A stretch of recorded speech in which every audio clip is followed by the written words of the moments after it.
So we're going to light our candles here. The first one I'm going to light, you guys, I don't know if the word Christ bothers you, but I'm going to use it a lot lately. It is the reason for the season. But I'm going to light our Christ candle. Now here's the deal about the Christ candle. As I said before, Christ in unity does not represent a person. It represents a consciousness. And it's just like Buddha. Buddha is not about a person. Buddha is about a consciousness. And it's a highest consciousness. It's higher. And we're here in Advent now. And Advent means the coming forth of our good, of our consciousness, to awaken to the realization of health, to awaken to the realization of well-being, to awaken to the realization of oneness. And so I like the Advent season. I never used it before I came to Unity. And it just gives me something to work with here and think about on my spiritual path. And so with the Christ candle lit, as I said, I like to think the Christ in me is awake now. I've had healings with that. So I'm going to light this little candle here from the Christ candle, and I'm going to light the first candle of Advent. And I do the Advent celebration in a different order every year, depending upon where I want the music and stuff. And so this first week is going to be peace. And peace is my acceptance of what is.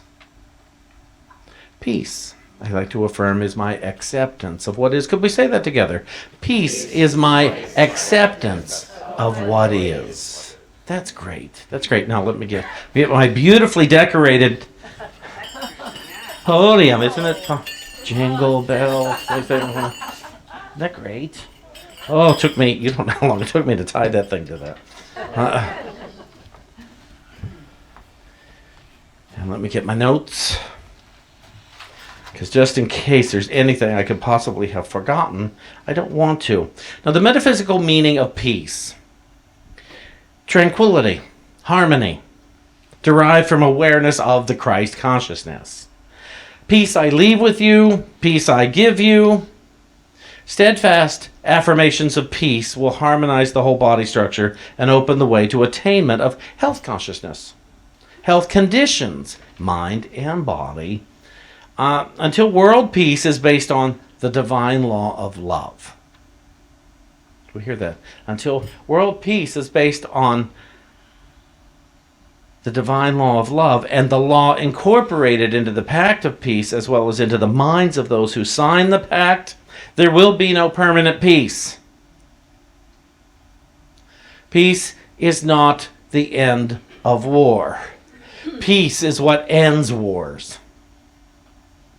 We see the difference. Peace will not be reflected after the end of a war. Peace is what will end the war. Resistance is the absence or the forgetting of what is.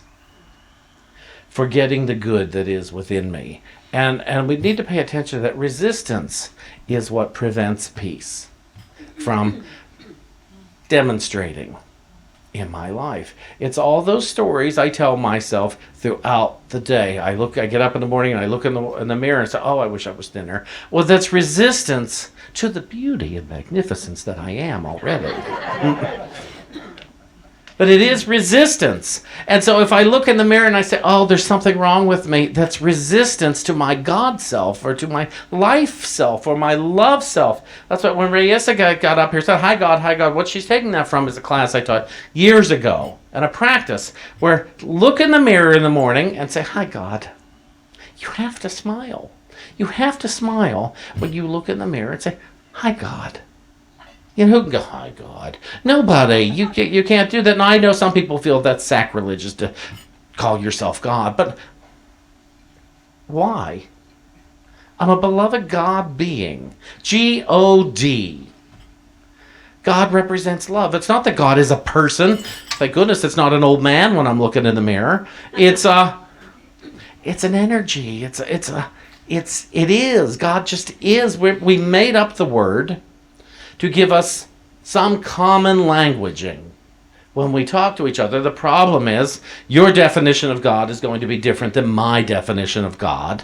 And when we get into resistance, I don't believe in God. I've heard, I love when people do this. I don't believe in God. I think you do. You talk about not believing in too much. Who talks about what they don't believe in? I don't go down the street talking to friends, calling you up to say, hi, I don't believe in this today. Whatever it is. No, I call to talk about what I do believe. And so it's not that I don't believe in God, it's that I haven't yet found an understanding that works for me. Because a lot of us in our past, in our history, our parents' version of God doesn't work for us. Because it's too limiting. And oftentimes it was punishing. And so therefore a lot of people became resistant to even the word God, or the word Jesus, or the word Christ. And they Christ was not his last name. I think Jesus is a great teacher. From the words I read in the Bible about, in regards to Jesus, at least from the Gospels, I like Jesus because Jesus is an example of how to use this stuff to experience peace, to experience a healing, to experience stuff, a lot of stuff, to stop making it about me, but make it about G-O-D, the big picture, let's call it. And as I, in my healing over the years, began to accept, it's fine. It's fine to use the word God. And it gets old that I have to explain it to people who are resistant. When I'm working with them, it's like, just shut up and listen. That's what I did. I shut up and I listened. And what I found was a way it could work for me so that I was no longer burdened by having to prove it to anyone. And I was no longer burdened by defining it. I was set free. It's like, this is nice. I don't know what God is, but I believe it is. I've told so many of you when I went to my mother's funeral, and I saw my mother in a casket, 64 years old. And I looked at her, and I thought, my mother's dead. I don't know what to do with this. It's just too much to understand. And I went, that's what God is. Just too much to understand. And it suddenly became okay that my mother was dead. And that God was too much to understand. And then I was free to experience my varied interpretations of my mother's death and me in it. That was I came to my first Unity class on Tuesday, and Mother died by surprise on Thursday. And that was 25 years ago. And so to look at that, almost 26 now. You don't care about that. Too many details sometimes that takes you out of the story. But it's just too big to understand. And so I had to find words that could work for me. And I resisted the word Christ for a long time because, again, my background, the church we went to, it was used as you're not enough. You're never going to be enough. You're never going to be what he is. And it's like, how do you know? All those people in my church back then, how did they know what I was going to be? Believe me, they didn't expect this. Trust me. And they didn't expect the journey that I had to take to get to this, although many of them were on that journey back then. And to realize, it's the bigness that is. And so with that week at my mother's funeral, I could cry when it was time to cry. I could laugh when it was time to laugh. And I was at peace, and I didn't have to hurt myself. I didn't hurt myself. I didn't smoke. I didn't drink. I was just present. And said, my mother's dead. I don't know what that means. but I'm okay with it. Okay, I wish I could call her on the phone to this day, but I wouldn't bring her back. I don't know how peaceful that would be. And so, but I love my mother still. All these years later, I still love my mother. And I'm safe for that love, because sometimes we think, oh, it hurts too much to love them because they're gone. But that's my throwing a temper tantrum, because I want it to be different than it is. And my best friend just died in July, and I looked at him in the casket. I was with him. I actually got to hold him while I was holding onto his leg when he died. And don't go. No, I just hold on to his leg. He was like, but other people had his hands and things, and that's awful. And thank you. I'm here all week. And so to hold his hand and watch his face as he let go, and then to go to the funeral home and see him. He looked dead, but he looked terrific.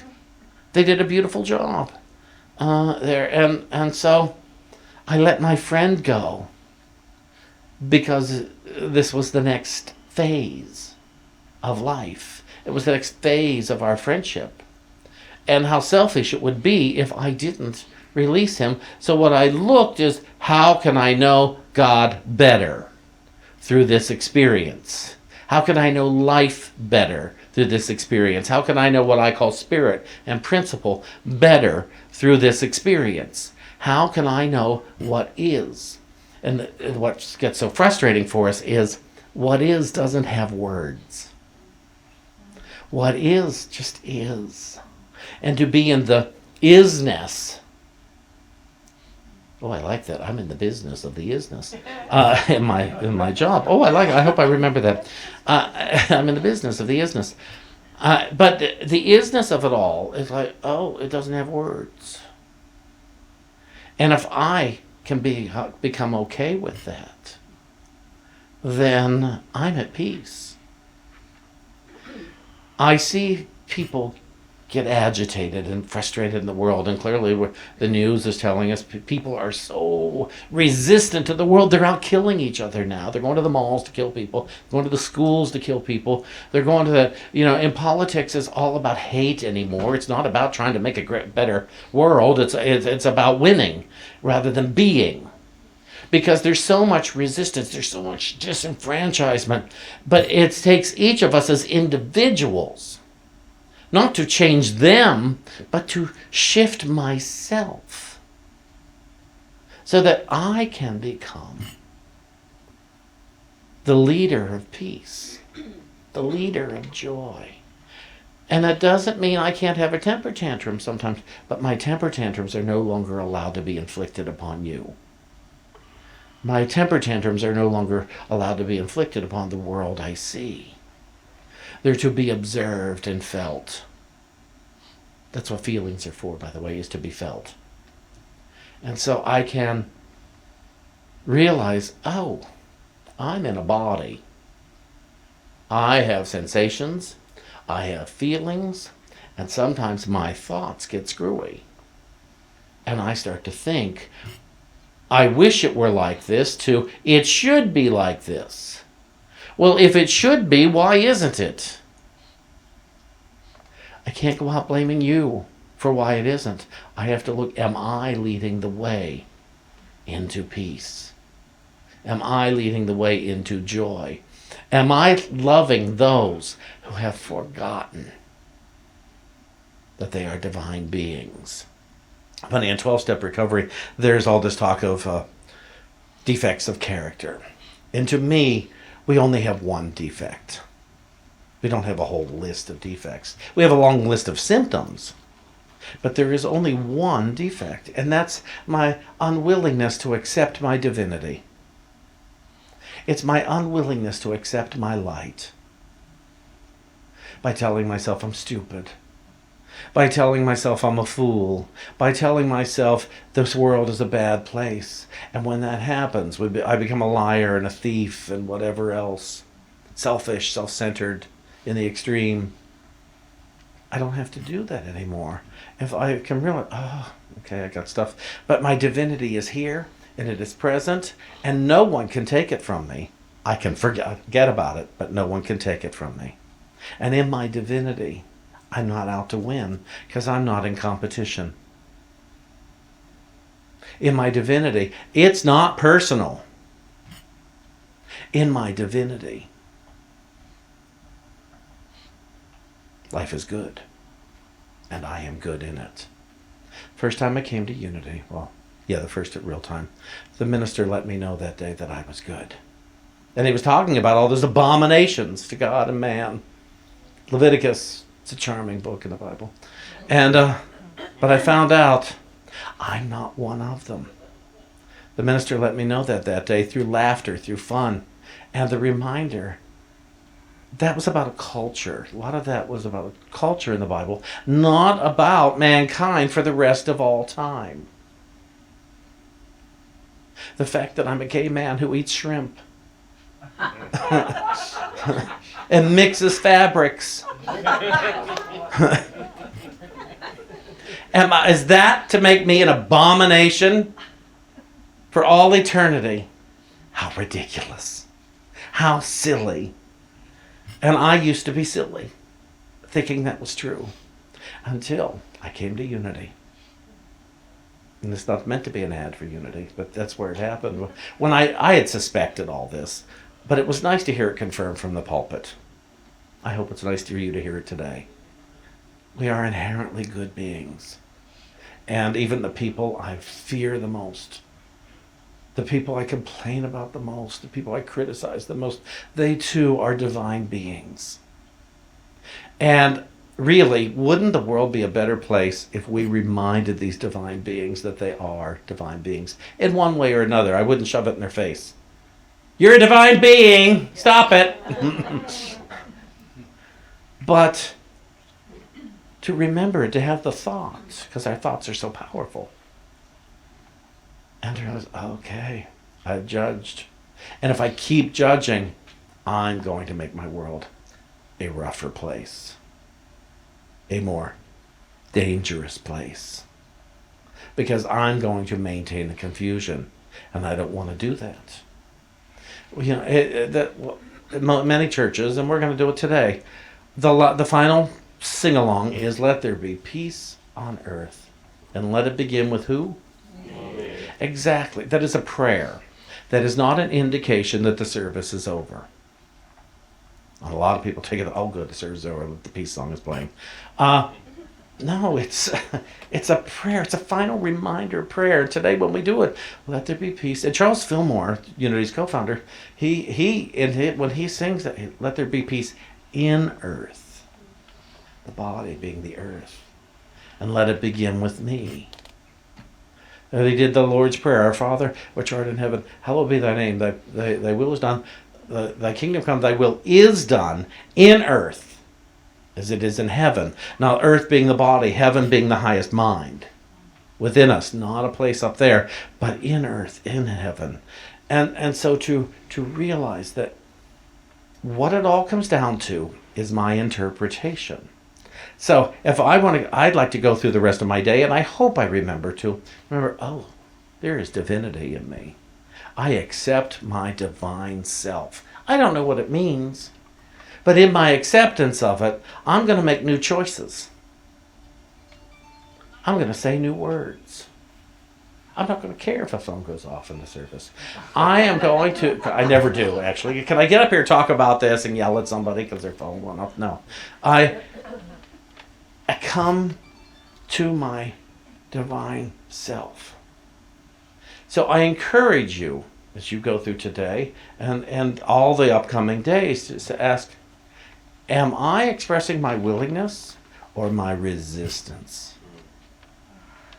Because every time you criticize yourself, you're working at resistance. And when that happens, you don't get to have the peace that you are promised. You don't get to have the peace that passes all understanding. And we're not talking about being nice all the time. We're talking about being conscious, being aware. We can make ourselves sick trying to be nice. Oh, I shouldn't feel this way. I hate them, but I can't say that. It's like, Acknowledge it. I think I hate them, but I don't want to. I taught this to a congregant's son once. I went to lunch with him because he was so mad at his mother, and I said, here's the deal. Nobody wants to hate their mother. I understand why some of us do.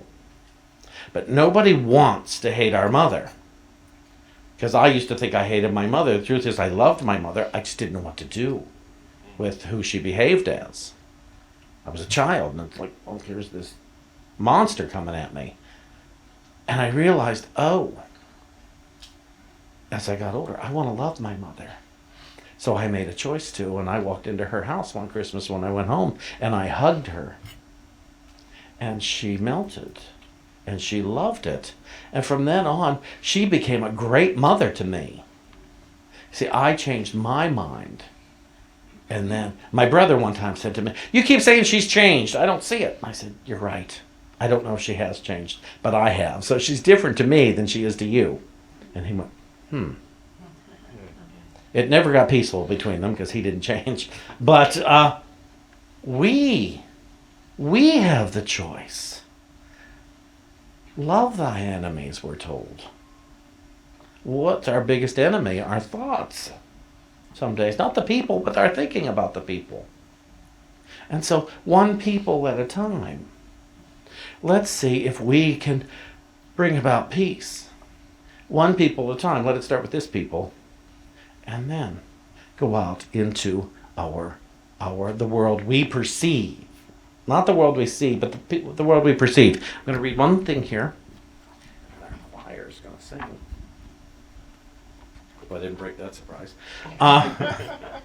So I have this book I love. It's called The Holy Spirit's Interpretation of the New Testament. And it's the books Genesis through Revelation. And this comes from the book of Luke. I think it's chapter 6. It says, everything that you see and experience, you see and experience through the filter of your mind. Anybody resistant to that? Okay, good. There can be no exception.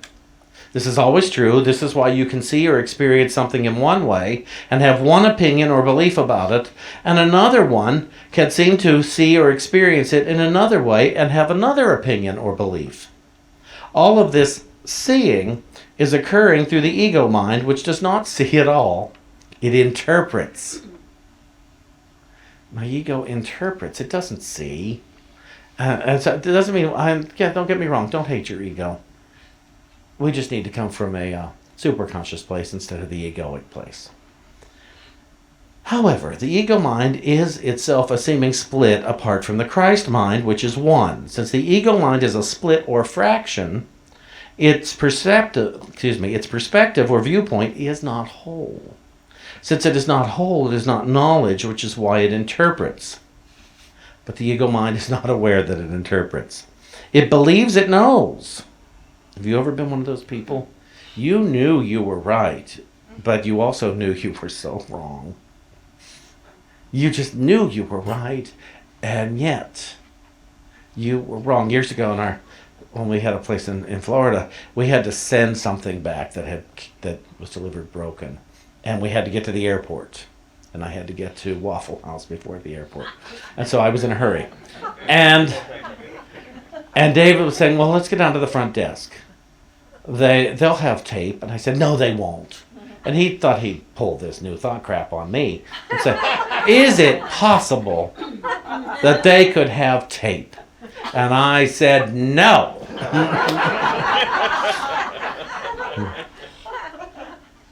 They had tape. Oh, sure they did. That's not the point of the story. But the ego mind is not aware that it interprets. It believes it knows. This is why ego minds seem to conflict. Each one merely interprets without knowledge, but mistakes its interpretations for knowledge. Knowledge cannot conflict, for it is whole. Interpretation cannot conflict, since it is not knowledge. It can only seem to conflict, but that is a conflict of illusions or unreality, which is no conflict at all. Everything you see and experience through the filter of your own mind. I was hoping to get through before that, but no. In order to find peace, One must abandon interpretation and remember knowledge. And this is the process of learning. I was taught in Unity that God is knowledge itself. God is intelligence itself. God is power itself, presence itself. Gang, together, let's accept our divinity. Not our religion, but our divinity. Let's go ahead. Take this season as an opportunity to say, oh, there is good in me and there is good as me. And this is my opportunity to demonstrate it. I thank you so much for kicking off the season with me. Thank you.